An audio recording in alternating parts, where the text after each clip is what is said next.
Just to begin, Leslie, you've had the Safe Elections Task Force out here now. You walked through the entire route that is planned to be used. Any big concerns, or did it go pretty smoothly? I think it went very smoothly.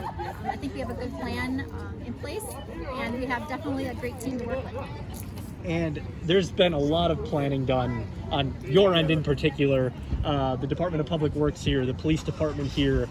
It's been really a community effort to make this a success. Is that correct? It has. It definitely took all departments of the city to bring this together.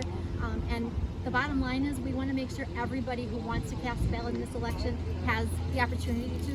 And if you're not comfortable coming out in person, there's an opportunity for you not to have to even leave your car.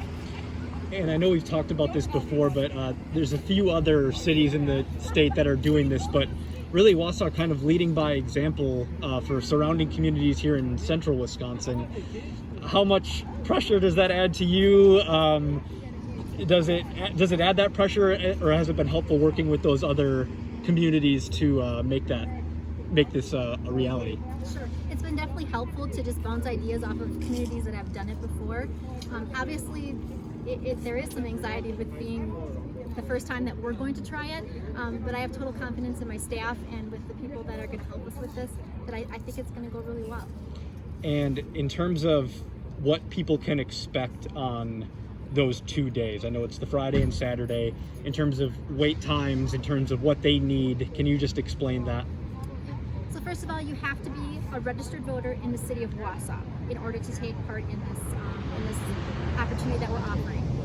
Please have your photo ID ready. If you're not sure what qualifies, call the clerk's office beforehand, or you can go on myvote.wi.gov and you can look at some examples. I really encourage anyone who has questions to please reach out to our office beforehand so we can get those answered. What we're hoping is that we can get people through relatively quickly, 15 minutes to 20 minutes. But until that day comes and we see how everything goes and how many people we have for turnout, we just ask everyone to have patience. And were there any significant changes made to that original packet that was sent out, or has that pretty much been the founding information and that's what you're sticking with? That is pretty much all the same. The only difference is that some of the signs, we were going to use some electronic signs from DPW. That has changed, but otherwise everything else has stayed the same. So the last time I heard about this, the location was going to try and be at Marathon Park. What happened to change it to move it to City Hall? Because I know there were some concerns initially about the area here, since there's not really a parking lot or anything for City Hall.